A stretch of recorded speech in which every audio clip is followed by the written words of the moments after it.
Olá, bem-vindos a Orlando, Flórida e ao Holy Land Experience. Meu nome é Marvin Rosenthal, sou o fundador e presidente do Holy Land Experience e estamos aqui na frente do portão principal do setor de exposição.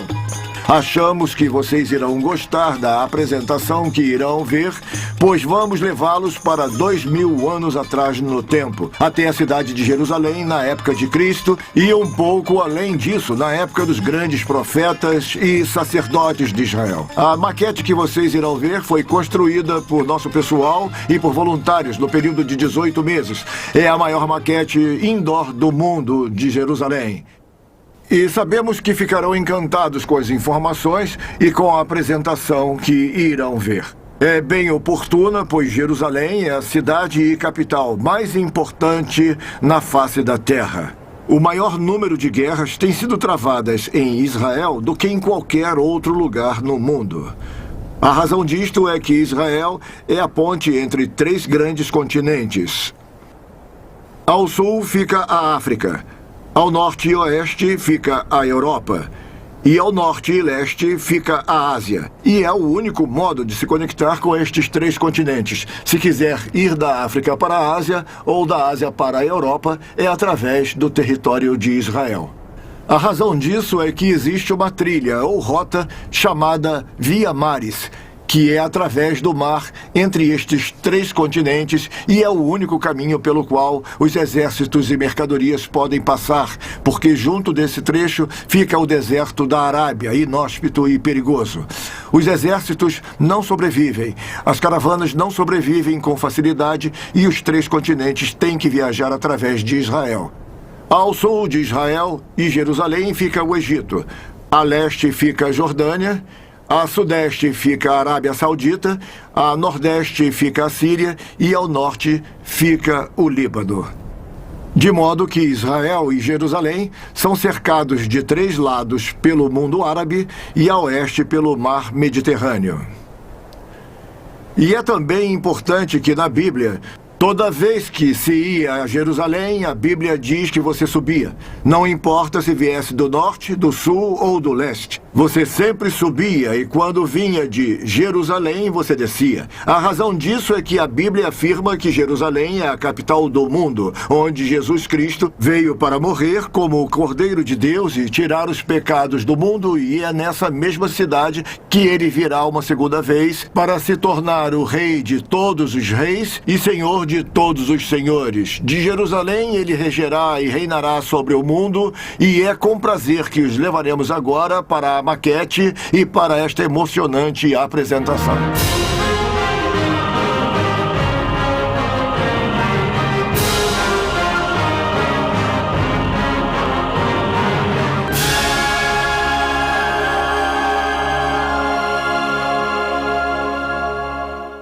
Senhoras e senhores, bem-vindos ao Holy Land Experience. O que vocês estão vendo é uma réplica de Jerusalém como era em 66 d.C.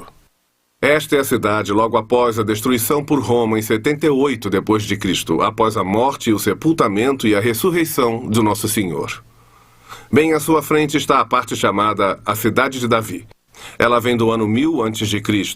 Davi conquistou estes 11 acres dos jebusitas que habitavam esta terra.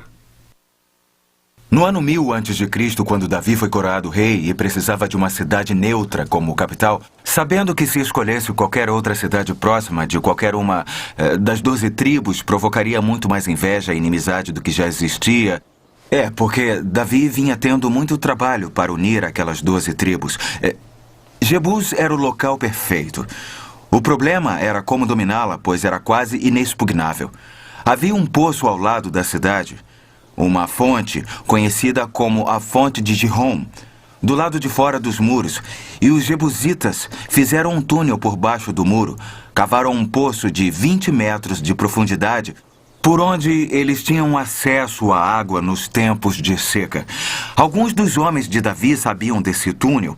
Eles acharam a fonte Gihon, entraram pelo túnel e escalaram o poço. Foi um pouco difícil, mas conseguiram abrir o portão da cidade.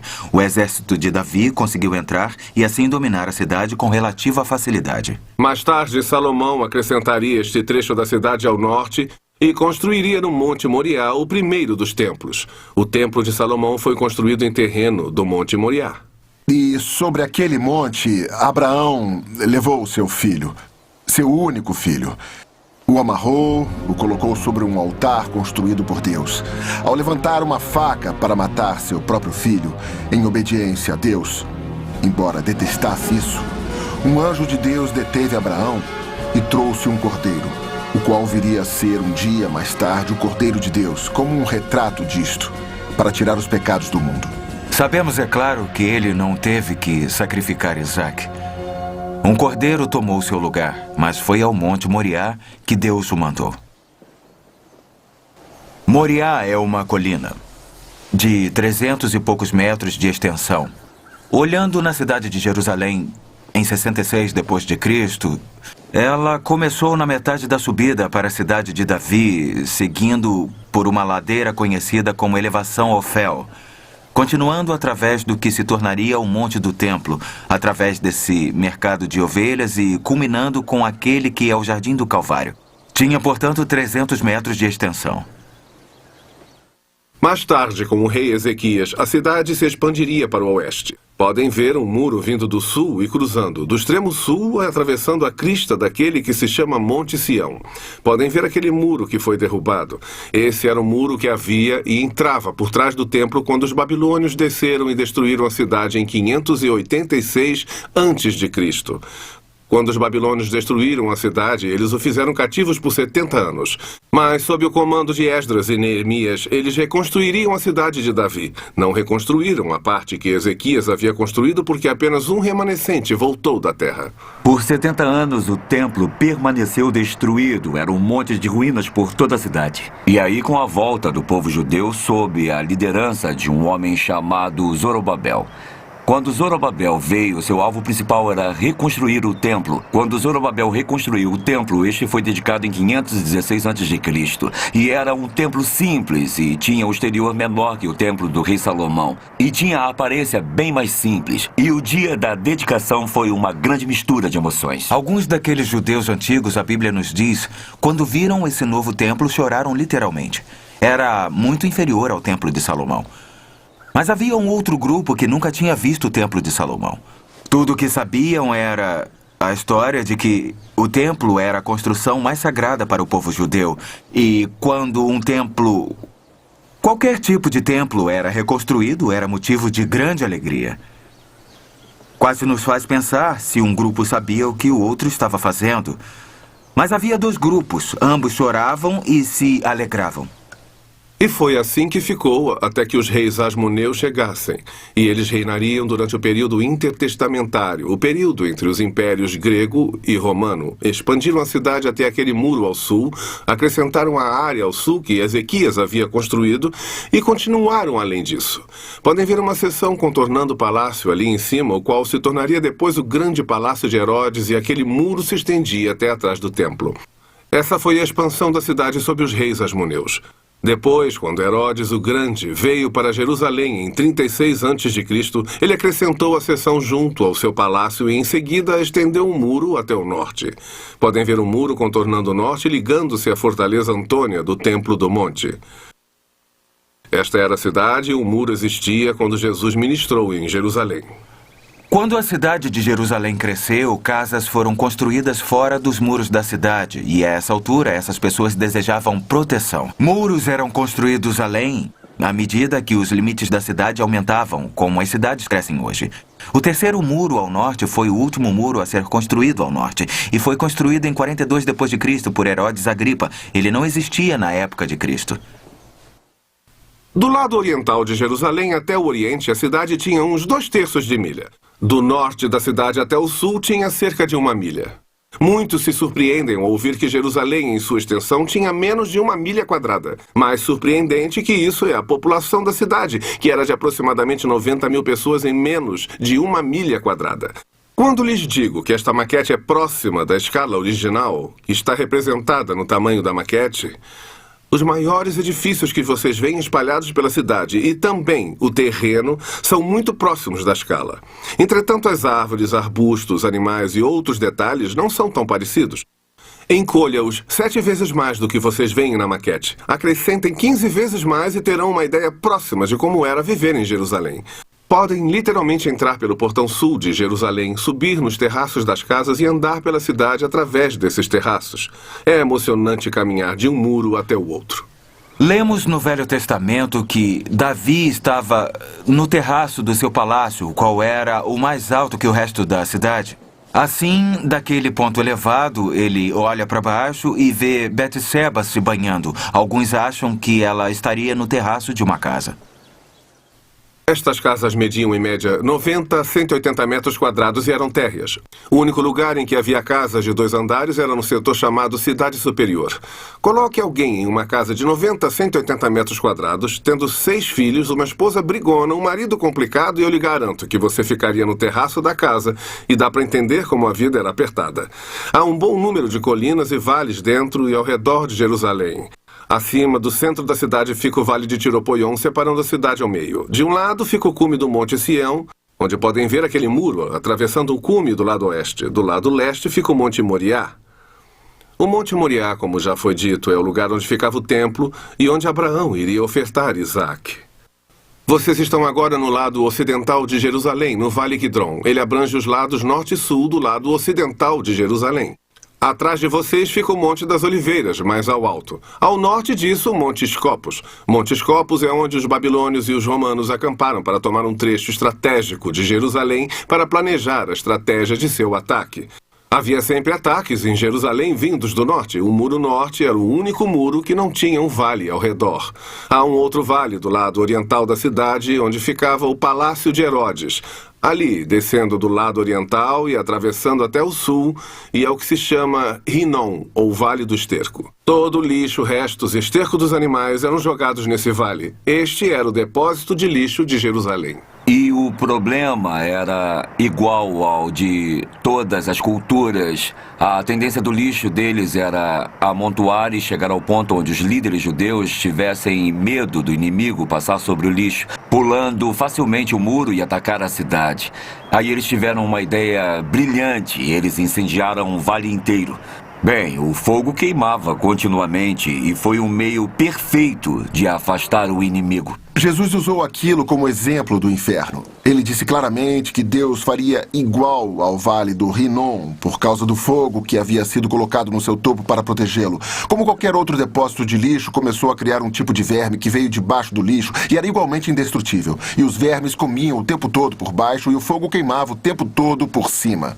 E Jesus usou isso como exemplo de como seria o inferno um dia, onde o seu verme não morre e o fogo não se apaga, dando ao povo um entendimento perfeito de que o inferno não seria um bom lugar para se estar. Neste setor que nós mencionamos ficava a cidade de Davi, que surgiu em 66 d.C. Observem o prédio mais ou menos no meio desta área, bem ali. Aquela era a sinagoga, havia muitas delas em Jerusalém. O culto na sinagoga começou, muitos pelo menos pensam, quando ocorreu o cativeiro babilônico por volta de 586 a.C. E basicamente o culto na sinagoga consistia na leitura da Bíblia. Hoje ela é feita principalmente do Torá, ou dos primeiros 5 livros da Bíblia: Gênesis, Êxodo, Levítico, Números e Deuteronômio. Originalmente teria sido incluído o Torá e muitas outras partes do Velho Testamento que já tinham sido escritas naquela época. Este prédio aqui é o palácio da rainha Helena. Helena era gentia. Era rainha mãe de um pequeno reino chamado Adiabena. Localiza-se no que hoje seria o noroeste do Iraque. Ela e seu filho, o rei, se converteram ao judaísmo através da influência de um mercador judeu muito rico. E a própria Helena tinha um grande amor pelo povo judeu. Lemos no livro de Atos sobre uma fome terrível que assolou a cidade de Jerusalém. Ela e seu filho tinham trazido cereal para alimentar o povo de Jerusalém. E como gratidão, eles deixaram que ela construísse esse lindo palácio na Cidade Baixa, apesar dela ser gentia. Há 2 edifícios aqui ao sul do templo que são quadrados. Aquele com buraco quadrado no teto é a Casa do Conselho. Era aqui que os escribas, os advogados do Novo Testamento, teriam ficado e eles ditavam a lei ao povo. Moisés tinha dado 613 leis e era tudo o que Deus desejava. Mas na época que Jesus veio a Jerusalém, esses anciãos de Israel haviam adicionado tantas leis que o povo não só não conseguia guardá-las, como nem se lembravam delas. E havia muitos conflitos entre Jesus e esses líderes porque eles tinham posto fardos sobre o povo de Deus que ele não desejava. Este prédio é o prédio Mikvah, ou a casa de banhos rituais.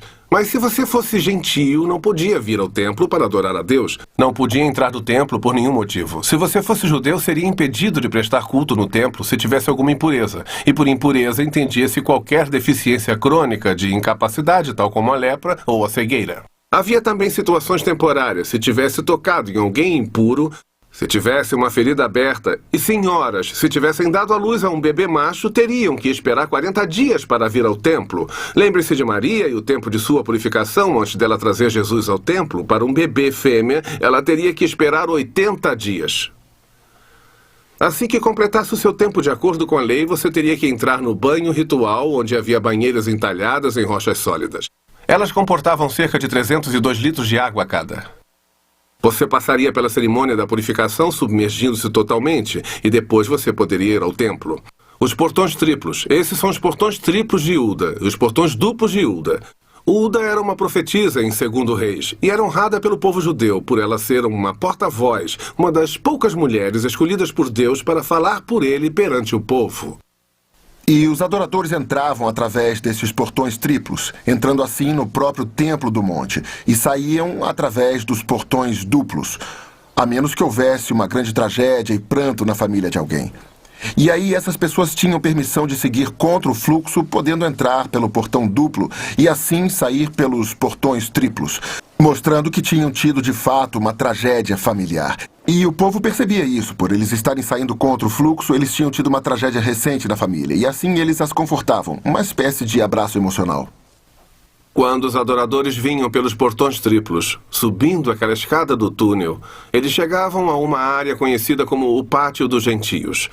Estes são chamados de átrios ou pórticos. Este é o pórtico oriental, o pórtico norte, o pórtico de Salomão e o pórtico real com destaque no alto. Joséfos nos diz que Herodes o Grande era o mestre construtor. Ele era um gênio em se tratando de arquitetura. Provavelmente é o primeiro arquiteto de seus dias e muitos dos prédios que vocês veem em Jerusalém ele construiu. A propósito, ele iniciou o projeto do templo em 20 a.C. Ele morreu por volta de 4 a.C. Não ficou pronto até 62 depois de Cristo e foi totalmente destruído em 70 depois de Cristo. Ele teria tido lindos mosaicos de mármore branca polida no primeiro andar. Era onde ficavam os 70 anciões do Sinédrio de Israel. A casa de pedra lavrada era onde o Sinédrio se reunia. Era uma parte da coroa real. Era tão magnífico que se rivalizaria com qualquer catedral europeia em beleza e magnitude. Eles governavam sobre os assuntos civis. Qualquer tipo de julgamento ou questão legal eram eles que cuidavam. Parecido com o nosso Tribunal Superior e Senado, tudo junto em um. A única coisa que não podiam fazer em seu próprio governo era a pena capital, a qual ficava restrita a Roma. Na Fortaleza Antônia, no Templo do Norte, era a área onde todas as penas capitais eram dadas pelos romanos. Dentro do templo, vocês notarão um muro que contorna o próprio templo. Ele se chamava Shell. E era barreira para os gentios. Nenhum gentio podia ir além do Shell e havia placas de aviso em cada entrada dizendo que se um gentio fosse pego além daquele ponto, seria executado. A pena de morte, neste caso, era realizada por bandos. Eles simplesmente os levavam para o vale e apedrejavam até a morte. Mas essa barreira era uma coisa muito importante para o povo judeu, porque eles eram mais exigentes que os gentios, que, sendo impuros, não teriam permissão para entrar no recinto do templo sagrado. Em Atos capítulo 21, lemos o relato do apóstolo Paulo. Paulo tinha ido a Jerusalém. Ele tinha levado consigo um amigo grego. E estando lá, ele foi ao templo. Os judeus, a Bíblia diz, acharam que ele havia levado aquele amigo grego para o interior do templo. Paulo foi apanhado por um bando. Eles o estavam surrando quando os soldados romanos chegaram e o salvaram daquilo que seria a sua morte certa. Vocês vão notar um número de portões em linha com o templo. Os portões serviam de entrada e muitos estudiosos afirmam que estavam em linha do portão leste direto para dentro do Santo dos Santos no templo. Se você viesse do pátio dos gentios entrando pelo leste, você atravessaria o lindo portão ou a porta formosa onde Pedro e João curaram um aleijado. Apenas o portão de entrada no templo tinha 9 metros de largura, ou seja, daquele muro até aproximadamente o fundo de onde vocês estão agora. Tinha 4,5 vezes a altura do nosso teto, 15 centímetros de largura, totalmente recoberto de ouro, e era só a porta de entrada do templo. Ela dava entrada para o pátio das mulheres. As mulheres eram permitidas, mas não podiam ir além dali para o interior do templo. Você também podia vir e dar seus dízimos e ofertas ali. Havia 13 grandes caixas para o dinheiro ao redor do pátio, onde as pessoas podiam entregar os dízimos e ofertas. Provavelmente esse foi o pátio onde Jesus contou a história da viúva que deu 2 moedinhas. Dentro do pátio das mulheres havia quatro cantos. Em cada um desses cantos havia 4 salas. Uma delas era a casa dos nazireus. Era ali que as pessoas vinham para fazer o voto de Nazireu. Na falta de uma ilustração melhor, o povo judeu fazia o voto de Nazireu, algo parecido com o jejum que crentes ou cristãos fazem por um dia, uma semana ou um mês. Sansão no Velho Testamento foi sempre um nazireu, mas isso foi uma coisa única. Portanto, essa era a casa dos nazireus. Havia também a casa dos leprosos. Devem se lembrar quando Jesus curou os leprosos e disse para eles irem se mostrar ao sacerdote. Deve ter sido lá no pátio das mulheres, na casa dos leprosos. E havia um canto chamado de Casa da Madeira. A madeira era guardada ali para ser usada no altar da queima do sacrifício. Isso é interessante porque se tornou uma espécie de disputa entre algumas das famílias mais ricas da cidade de Jerusalém para ver quem conseguia trazer a madeira mais bonita e a mais cara. Essa era a Casa da Madeira e havia a Casa do Óleo. Era lá que o óleo para o menorá dourado era preparado. Levava cerca de 8 dias para preparar aquele óleo para a cerimônia. Ele era preparado e guardado ali. Você vai notar que são 15 degraus para subir ao portão seguinte, chamado de Portão Nicanor, onde cantavam os salmos de ascenso. Há uma seção dos salmos que começa com o Salmo 120 e termina com o Salmo 134. 15 salmos que são comumente chamados de salmos de ascenso. De fato, se você olhar embaixo dos títulos dos capítulos em sua Bíblia, ali consta salmos de ascenso, ou em algumas Bíblias, salmos degraus. Na festa dos tabernáculos, os coros levíticos e os músicos se reuniam nos lados daqueles degraus, e os adoradores, à medida que subiam, iam cantando os salmos de ascenso. Subiam o primeiro degrau e cantavam o Salmo 120, e então o 121, 122. Felizmente, quase todos eles são salmos muito curtos. A madeira e o óleo, é claro, tinham que ser levados aos respectivos lugares de uso, de modo que eram levados cerimoniosamente pelos degraus de ascenso através do portão Nicanor. A madeira até o altar da queima do sacrifício. O óleo levado pelo sacerdote, cuja função era, naquele dia, encher as vasilhas de ouro do menorá de ouro e aparar os pavios. Ele o levava para o santo lugar para o uso no menorá de ouro. O altar bronze ficava aqui, a bacia onde eram lavados os cordeiros. O altar neste templo tinha 14 metros de largura por 14 de altura. Se encaixaria neste cômodo aqui. Faziam ali milhares de sacrifícios. A bacia era onde eles mantinham a água para o banho dos sacerdotes e todos os instrumentos dos sacerdotes e dos sacrifícios, onde lavavam os cordeiros e todas as suas partes para certificar de que não tinham tumores. Tudo tinha que ser lavado e purificado. Aquela bacia neste templo comportava 64 mil litros de água. Era esvaziada e enchida todos os dias. Dentro do templo havia 2 cômodos. A única parte que é realmente do templo é a parte central dos fundos de toda a área do pátio. É o edifício em si. Ele contém basicamente a parte frontal do pórtico que o próprio rei Herodes, o Grande, acrescentou e que tinha cerca de 54 metros. Ela tinha os 2 maiores cômodos, considerados os principais pelo povo judeu do templo. O cômodo da frente, claro, era o santo lugar. Atrás dele ficava o Santo dos Santos. Aquele lugar era o mais sagrado de todo o monte do templo.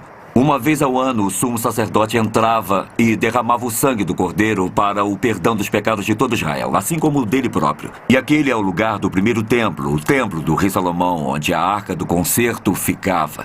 Na época do templo do rei Herodes, não havia arca. Tudo que havia era uma laje de pedra no chão, onde a arca havia estado uma época. Os visitantes que vão ao Templo da Montanha hoje vão encontrar 2 prédios principais. Há algumas estruturas menores espalhadas ao redor. Mas há 2 prédios principais no Monte do Templo. Quase no centro desses 36 acres fica o que é chamado de Cúpula de Rocha. A cúpula é, na verdade, um memorial. É supostamente o lugar onde Maomé ascendeu ao céu para lá lhe dar instruções sobre como o povo deveria orar e voltou para lá e então foi para Meca. Junto ao Muro Sul fica a mesquita de Al-Aqsa. Esse é o lugar em que eles consideram o seu terceiro lugar mais sagrado. É uma mesquita, é um lugar de adoração, embora não muita gente saiba que ela existe. Aquele é o lugar mais sagrado do povo muçulmano entre os prédios lá no Monte do Templo. Também a leste você vai notar, se olhar do portão ocidental, que hoje ele está cimentado. Lá pelo século VII, quando estes prédios foram construídos, o povo judeu no local, naquela época, disse ao Império Turco: vá em frente e construa, pois um dia o nosso Messias virá. Elias anunciará a sua vinda, e ele virá pelo portão ocidental e tomará o cetro. E ele irá reinar sobre Jerusalém e as nações do mundo. Eles levaram isso a sério, criam que os profetas judeus poderiam ter parte nisso e eles cimentaram aquele portão e ele está cimentado até hoje. Também construíram cemitérios em frente às colinas que descem do portão para que qualquer profeta ou sacerdote como Elias, andando entre os mortos, ficasse impuro e não pudesse realizar seu ministério. Boa tentativa, mas não creio que fosse dar certo. No santo lugar em si, apenas os sumos sacerdotes podiam entrar para ministrar com aqueles implementos que lá estavam. Havia tantos sacerdotes em Israel que tinham sido divididos em 24 turnos. Cada um servia por 2 semanas, o que totalizaria 48 semanas. Entretanto, nas 3 grandes festas, Páscoa, Pentecostes e Tabernáculos, todos os sacerdotes tinham que se apresentar e ministrar. No lado sul havia o castiçal menorá de 7 hastes, que era oferecido, é claro, como a luz. É uma figura da luz do mundo, a qual Jesus se tornou quando entrou em nosso mundo. No lado norte havia a mesa dos pães da proposição, 12 pães, um para cada tribo de Israel, mostrando que Deus havia sustentado eles, como o fez no deserto, e que ele é o pão da vida. E no lado oeste, ou centro, havia a mesa do incenso. O incenso subiria ao céu. Isso era uma figura das orações dos santos. Havia um véu muito grande, ou cortina, que separava o santo lugar do santo dos santos. Era magnífico. Tinha uns 30 metros de altura por 10 de largura, medindo uma palma da mão, ou 10 centímetros de espessura. Um escritor mencionou que 2 parelhas de bois puxando ao contrário não conseguiria rasgá-lo. E é claro que ele rasgou de alto a baixo quando Jesus morreu na cruz. Deus queria dizer que o caminho até a sua presença, o Santo dos Santos, que até aquele dia era restrito apenas ao sumo sacerdote, agora estava aberto, tendo acesso a Deus, qualquer um que viesse através do sangue vertido por Jesus Cristo na cruz do Calvário. Era aquela separação que impedia qualquer um de ir além do véu e entrar no Santo dos Santos. Somente o sumo sacerdote podia fazer isso uma vez por ano, no dia da expiação. Este é o dia em que o sumo sacerdote pega o sangue de um novilho para ser apresentado no Santo dos Santos, aspergido sobre a arca pelos seus próprios pecados e os de seus familiares. Em seguida, o sangue de um cabrito será aspergido para cobrir os pecados do povo para o próximo ano. É um dia muito elaborado para o sumo sacerdote.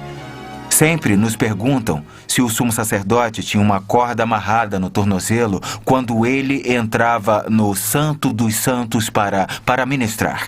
A ideia é que, se ele por algum motivo estivesse cerimonialmente impuro ou inaceitável para Deus quando entrasse no Santo dos Santos, Deus o mataria ali mesmo. Ninguém poderia entrar para pegá-lo, por isso amarravam uma corda nele para puxá-lo para fora. Como iriam saber que ele estava morto? Bom, havia guizos em torno da barra de seu manto, e quando os guizos paravam de suar por um longo período, a teoria diz que ele deveria estar morto e o puxavam para fora pela corda. Até onde nós sabemos, por todas as nossas pesquisas, nossos estudos dos escritos, pelas tradições, essa tal corda ou esse evento não ocorreu.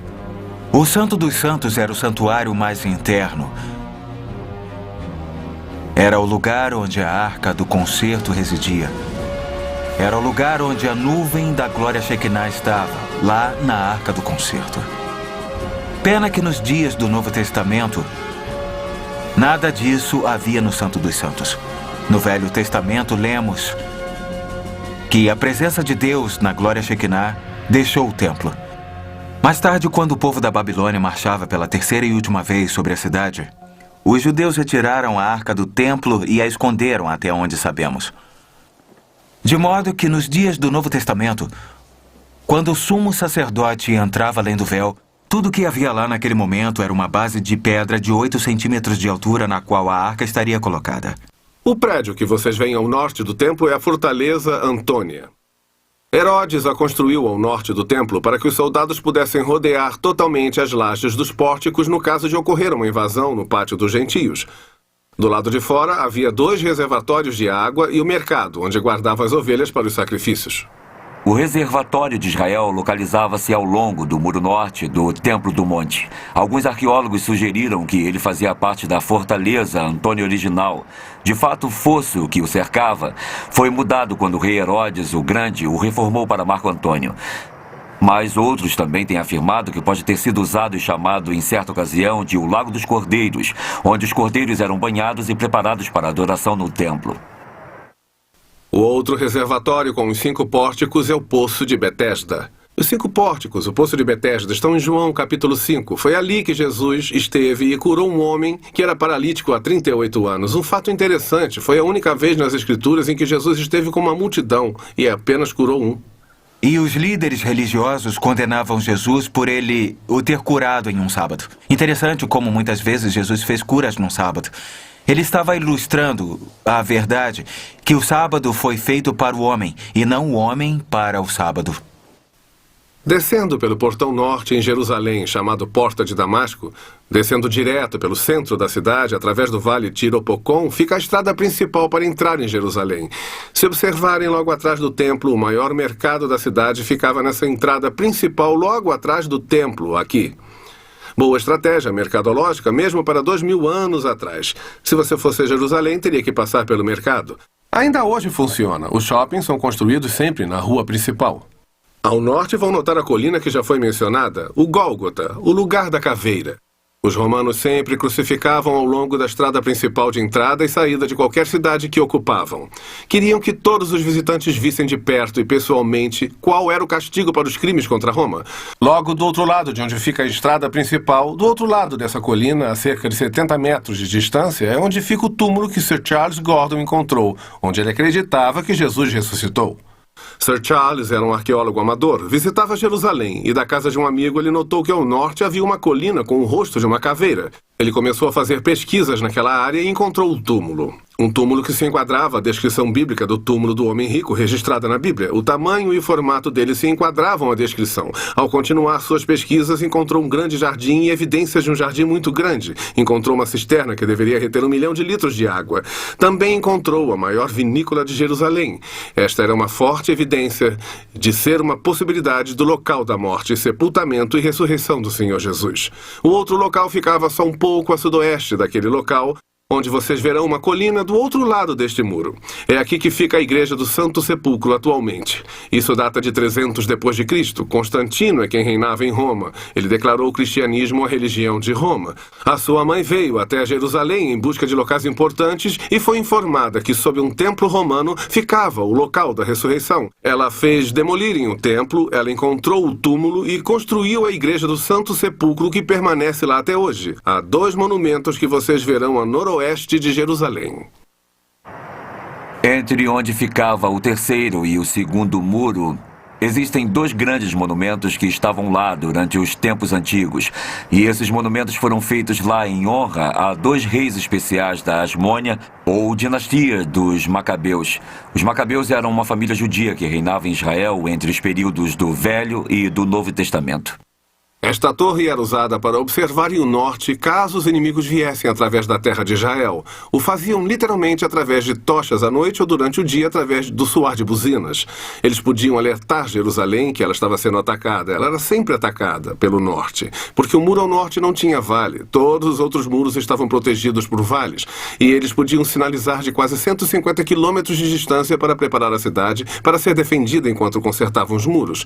O edifício alto no centro da cidade era a Torre de Luz. Era usada no sábado. Na sexta à tarde, um sacerdote ficava na torre. Ele alinhava as pedras da torre com o muro ocidental. Assim que o sol se punha no oeste, abaixo do alinhamento, ele sinalizava este homem no canto do templo para tocar a trombeta, indicando que o sabá começara. Sábado à noite, ele repetia o processo e o sabá tinha terminado. Deste modo, todo mundo, pelo menos em Jerusalém, começaria e terminaria o sabá ao mesmo tempo. Próximo deste prédio estava provavelmente o prédio mais importante fora o Templo de Jerusalém. Era chamado de Casa dos Registros. Todas as genealogias do povo judeu eram guardadas ali. Por exemplo, se um jovem se apresentava para ser sacerdote, havia muitas qualificações, mas entre elas teria que provar que descendia da tribo de Levi e da linhagem de Arão. Como ele faria isso? Ele teria que ir até a Casa dos Registros. Lá ele podia saber a sua linhagem. Um grande dilema do povo judeu. Aqueles registros naquele prédio foram todos destruídos em 70 d.C. Hoje nenhum judeu sabe de que tribo ele veio. Mas se você fosse ser sacerdote, teria que provar que sua linhagem tinha vindo de Arão. Nenhum sacerdote hoje, nenhum indivíduo pode provar que sua linhagem vem de Arão e da tribo de Levi. Maior problema que este existe para o povo judeu que não crê que Jesus é o verdadeiro Messias. Eles continuam esperando o Messias. Como alguém pode provar sua linhagem de Davi da tribo de Judá hoje sem esses registros? Não pode. Jesus foi bem claro sobre isso quando esteve aqui. Ele disse: eu vim em nome do meu Pai. Ele veio com as credenciais apropriadas. Moisés, os salmos, os profetas falaram de mim, mas vocês me rejeitaram. Eu lhes digo isso, um dia outro virá em seu próprio nome e ele vocês receberão. Triste comentário sobre o que ocorrerá com Jerusalém, quando aquele que eles receberem sem as credenciais se tornará o pior pesadelo deles, mas eles irão vê-lo como aquele que vai trazer a paz, o Messias. Eles deviam saber que o Messias teria de vir antes de 70 a.C. e da destruição dos registros, e eu afirmo a vocês que ele veio. Entre a ponte vindo lá do templo até a cidade superior e a escada vindo da cidade baixa é o que é chamado de Muro Ocidental, ou Muro das Lamentações. Há um acesso ao público de 60 metros até o muro. É aqui onde hoje o povo judeu faz a adoração. Essas pedras vêm do tempo em que o templo estava de pé. Não são pedras do templo, são pedras do muro que mantinha o templo. Não ficou nenhuma pedra sobre pedra do templo, mas esta é a área mais próxima que o povo judeu tem acesso para adoração até obterem um acesso ao Templo do Monte e reconstruir o seu templo. Assim, eles adoram aqui, agora, temporariamente. Aqui vocês podem ver o Palácio de Herodes o Grande, medindo aproximadamente 6 acres. Lembre-se que falamos sobre uma torre para proteger a cidade do norte. Tem 3 torres ao norte do quintal dos fundos. Notem um muro que contorna o palácio protegendo dos moradores. Herodes não era romano. De fato, Herodes era descendente de Esaú, irmão gêmeo de Jacó, aquele que vendeu sua primogenitura por um prato de lentilhas. Os descendentes de Esaú eram conhecidos no Velho Testamento como edomitas. No Novo Testamento, com a influência grega, tornou-se idumeu. Herodes era um idumeu. Ele tinha sido proselitizado à força, de modo que o povo judeu o considerava metade judeu. Essa foi a única razão por que o aceitaram, embora com reservas, como seu rei, porque, pelo menos, havia um vínculo da parte dele ao judaísmo. Ao norte do Palácio de Herodes o Grande, vocês notarão as torres. Elas tiveram nomes de amigos ou de parentes. Fazael era um membro da família dele, a outra era Hípicos, que era comandante de seu exército e também amigo, e Mariane. Mariane era uma das suas 10 esposas, uma princesa judia e um símbolo de conquista para o povo judeu. Mas não durou muito tempo. Foi espalhado um boato pelo único membro da família de Herodes o Grande que tinha ciúmes de Mariane, de que ela estava tramando pelo trono em favor dos 2 filhos que ela tivera com ele. Ele acreditou no boato e mandou assassinar todos os 3. Era assim que Herodes resolvia os problemas. Vocês não iam querer ser amigo nem tampouco inimigo de Herodes. Logo após o assassinato de sua família, Roma disse que era melhor ser o porco de Herodes do que o seu filho. Eles viveriam mais. Esse é o tipo de homem que ele era. Herodes também sabia que ninguém iria chorar sua morte quando ele morresse em Israel. É muito importante chorar por um morto. Isso no Oriente Médio é mostrar respeito. Se você não tem parentes e amigos, tem que contratar pranteadores. E ele sabia que ninguém iria chorar por ele. Assim, ele teve sua própria estratégia. Herodes era um rei muito mau e muito ciumento. Sabemos que ele foi o mesmo Herodes que deu a ordem para matar todos os bebês machos de até 2 anos de idade que morassem em Belém quando os 3 sábios não retornaram. E quando o próprio Herodes se aproximava da morte em Jericó, ele deu mais uma dessas terríveis ordens. Eles tinham que reunir os mais proeminentes líderes judeus na terra, talvez cerca de uns 300, e colocá-los dentro do seu hipódromo. Uma construção que ele fez para corridas de biga e lutas olímpicas. Herodes sabia que ninguém iria chorar por ele quando morresse. Assim, ele decidiu resolver isso. E disse à sua irmã que 1 hora após sua morte, eles deveriam mandar matar todos os líderes judeus proeminentes em seu hipódromo. Assim haveria prantos na terra, mesmo não sendo por ele. Também na cidade superior vocês vão notar o Palácio Asmoneu, que deveria estar nesta área, não grande o bastante para Herodes o Grande quando ele veio. Ele construiu vários palácios por toda Israel. Lugares onde ele pudesse escapar de Jerusalém caso houvesse alguma revolta. Se a sua vida fosse ameaçada, ele poderia fugir para esses palácios e viver o resto de sua vida sem deixar a cidade. Ele tinha concubinas, comida e água suficiente para viver fora a vida toda. Esse homem era um gênio, quando se tratava de coisas humanas, mas para relações públicas ele não era bom. Este aqui é o anfiteatro. Havia peças, palestras, concertos, muito grego, muito romano em sua cultura. Também sabemos que Anás e Caifás, suas casas teriam sido na Cidade Alta. Eles eram ricos porque, se vocês se lembram bem, roubavam os pobres no templo. O sumo sacerdote tinha transformado a casa de oração num covil de ladrões, cobrando taxas exorbitantes pelo câmbio do dinheiro e também aumentando o preço dos cordeiros para o sacrifício. E notamos também o túmulo tradicional do rei Davi na Cidade Alta. Também sabemos que Jesus comemorou a Páscoa na Cidade Alta porque ele comemorou no cenáculo, o único lugar com 2 andares que havia na Cidade Alta. Foi lá que Jesus comemorou a Páscoa com seus discípulos. Foi lá que ele, nos disseram, retirou a túnica e lavou os pés dos discípulos. Jesus anunciou que um o iria trair. Os discípulos perguntaram: serei eu? Judas recebeu o bocado e foi embora. Jesus disse a ele: o que tem de fazer, faça logo. Foi lá que Pedro declarou sua grande lealdade a Jesus e Jesus profetizou: antes do galo cantar, você me negará 3 vezes. E aí Jesus cantou um hino com os 11, seguiu com eles pela cidade até o jardim do Getsêmani, nos arredores de Jerusalém e no templo do monte. Foi, é claro, no jardim do Getsêmani que Jesus orou 3 vezes ao Pai: Pai, seja feita a tua vontade. Afasta de mim este cálice, mas seja feita a tua vontade, não a minha.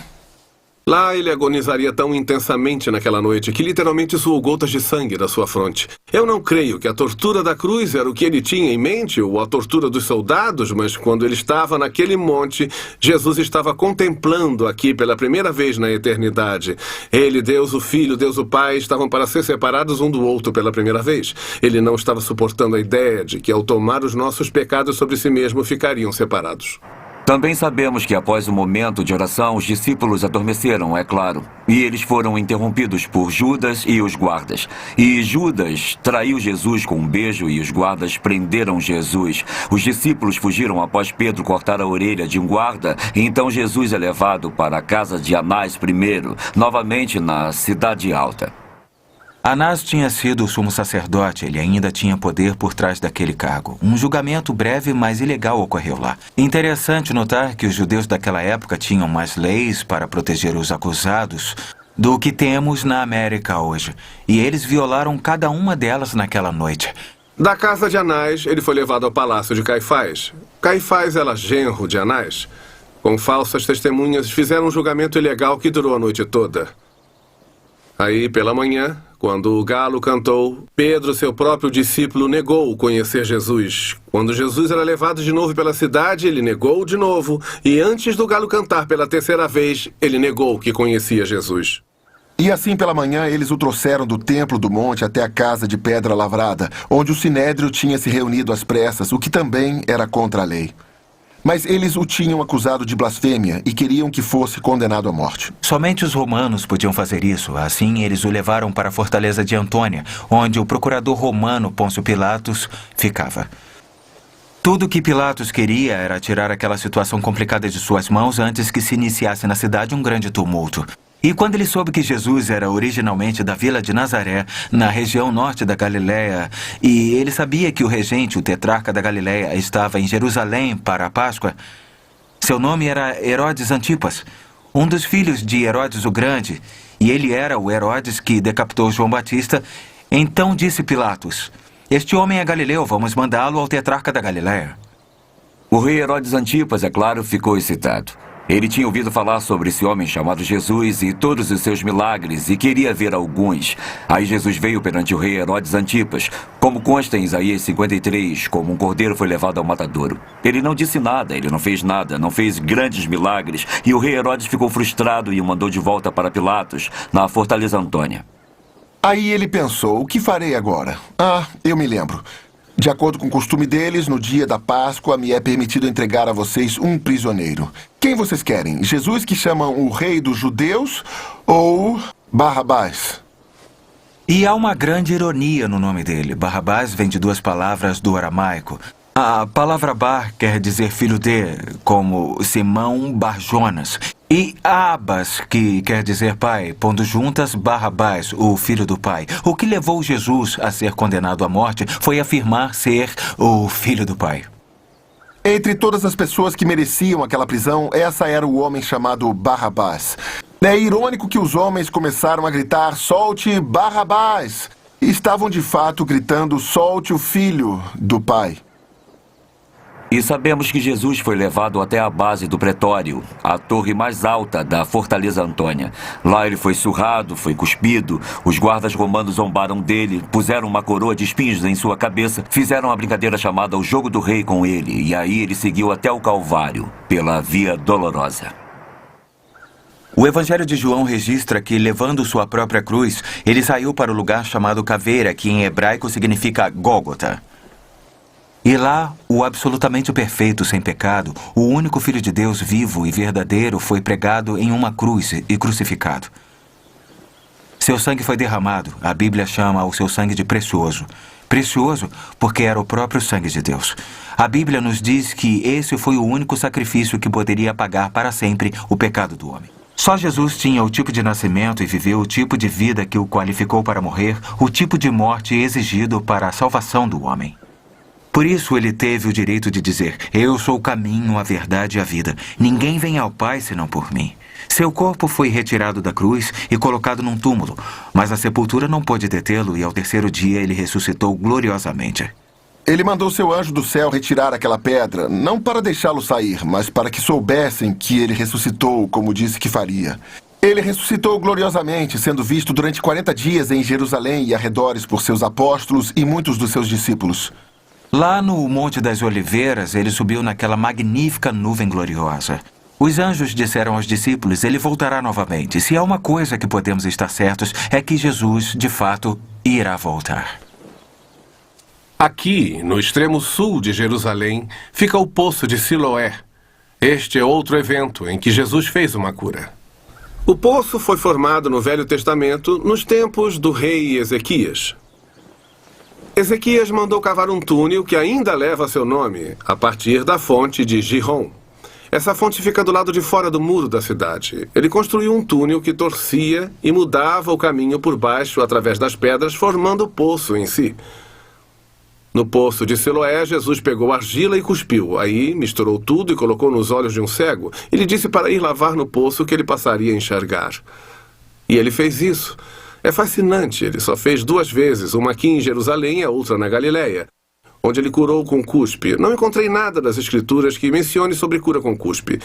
Mas havia uma grande tradição estabelecida pelos líderes de Israel que ficou por quase 100 anos. Que quando o Messias viesse, ele ressuscitaria os mortos e curaria os cegos e os enfermos, que ele faria as curas com o seu próprio, adivinhe, cuspe. Através da cura aqui do poço e da outra na Galileia, Jesus afirmava a toda Israel: até as palavras de seus líderes declaram que eu sou o Messias. Eu não apenas cumpri a palavra de meu pai, mas até mesmo suas tradições. A Bíblia nos diz no livro de Marcos o relato interessante de uma mulher que tinha um fluxo de sangue há 12 anos e que havia gasto todas as economias buscando ajuda sem conseguir nada.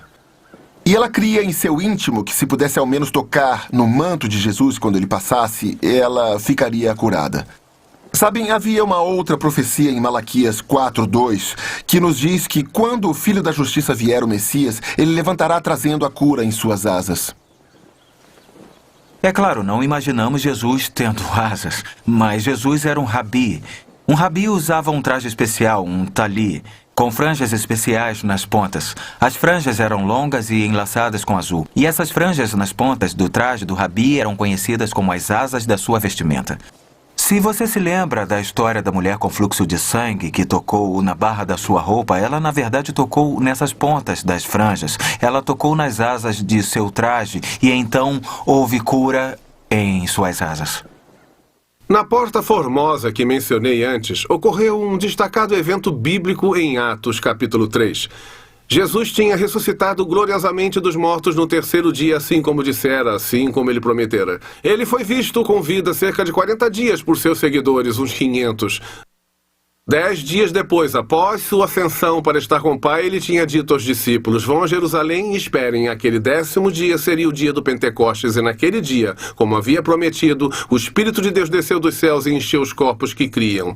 E agora, o que ele havia prometido, o novo nascimento pelo Espírito de Deus, havia sido cumprido com grande coragem. Os seguidores de Jesus saíram e pregaram a ressurreição por onde quer que fossem. E nas primeiras semanas e meses, milhares de judeus haviam depositado a fé em Cristo. Um dia, Pedro e João estavam vindo ao templo. Estavam ouvindo a trombeta soar para o culto. Vieram até a porta, mas antes de entrar havia um homem sentado ali fora que todos em Jerusalém conheciam. Passavam por ele todo dia, um aleijado de nascença. Na porta, fixaram os olhos nele, pararam e olharam fixamente e disseram: não tenho prata nem ouro, mas o que tenho, isto lhe dou. Em nome de Jesus, levante e ande. E consta que ele levantou, correu para o templo, pulando, louvando e adorando a Deus. Foi um milagre naquele dia, onde 5.000 judeus depositaram a fé e a confiança no Salvador ressurrecto, o Messias Emanuel. E eles nasceram do Espírito de Deus naquele dia. Se lembram que eu disse sobre a atividade na cidade, a densidade dos telhados, enquanto eles viviam naquelas lajes? Eu lhes garanto que a comunicação em Jerusalém não era por e-mail, rádio ou televisão. Jesus disse aos seus discípulos: um dia o que eu lhes digo na escuridão, ou a ideia é ao redor da fogueira, um dia vocês vão gritar dos telhados.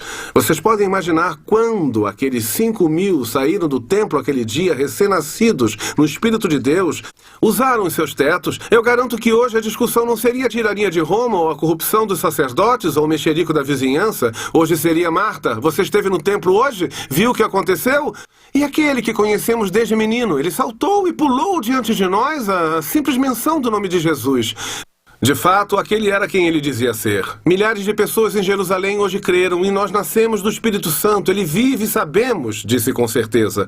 Gente, essa mensagem atravessou a cidade de telhado para telhado até as vilas e há 2.000 anos tem sido proclamada ao redor do mundo. Milhões têm encontrado, tanto judeus como gentios, a retidão ao lado de Deus ao estenderem as mãos ao Cordeiro. Eles têm recebido a graça de Deus através de Jesus Cristo. Ele tem tomado seus pecados, passado, presente e futuro, e os tem justificado diante de um Deus santo. Se vocês fizeram isso, estendam suas mãos para ele pela fé e o recebam como seu sacrifício e seu Senhor. Alegrem-se com grande júbilo, porque temos muito que ver pela frente. Se não o fizeram, hoje é a grande oportunidade, simplesmente pela fé, se erguer e aceitar o dom gratuito da vida eterna, oferecido por Jesus Cristo em pessoa, grátis para vocês, mas muito caro para ele. Se fizerem isso hoje, recebendo, ele receberá vocês em seu reino e vocês terão hoje tudo o que Deus queria e muito mais para todo sempre. Obrigado por me deixarem visitá-los mais uma vez e eu espero que vocês tenham gostado da apresentação feita pelos nossos instrutores. Existiram muitos impérios que conheceram a glória. O Egito conheceu seus dias de glória. A Babilônia, com Nabucodonosor, teve sua hora de glória. O Império Grego, com Alexandre o Grande, foi um dos grandes impérios da história. E depois veio o Império Romano, que reinou no mundo por muitos séculos. Mas a realidade é que a glória que viveu o Egito passou. A glória que foi a Babilônia acabou. A glória que a Grécia teve existe apenas nos livros de história. A glória que Roma teve só pode ser lembrada. Todos esses impérios tiveram seus dias de glória, mas somente a terra de Israel e sua capital, Jerusalém, conheceu tanto a glória do passado com Davi e Salomão, como conhecerá a glória de novo quando o Senhor Jesus retornar como filho de Abraão, como filho de Davi, para se tornar o legítimo herdeiro do trono de Israel e sua capital, Jerusalém. E dessa posição ele se tornará o Rei dos Reis, o Senhor dos Senhores, de modo que há um grande dia esperando aqueles que amam o Senhor Jesus Cristo e confiam nele como Salvador, porque ele trará a era de ouro, quando o lobo será vencido pelo cordeiro, quando as armas de guerra serão transformadas em armas para o cultivo agrícola, quando a justiça e retidão se tornarão uma realidade na terra. Muito obrigado por nos visitarem aqui em Orlando, no Holy Land Experience. E se seus planos de viagem os trouxer à Flórida Central, queremos convidá-los para vir até aqui conhecer tudo que temos e passar umas 6 ou 7 horas com a gente. Sei que irão apreciar bastante as outras maquetes. Obrigado e Deus os abençoe.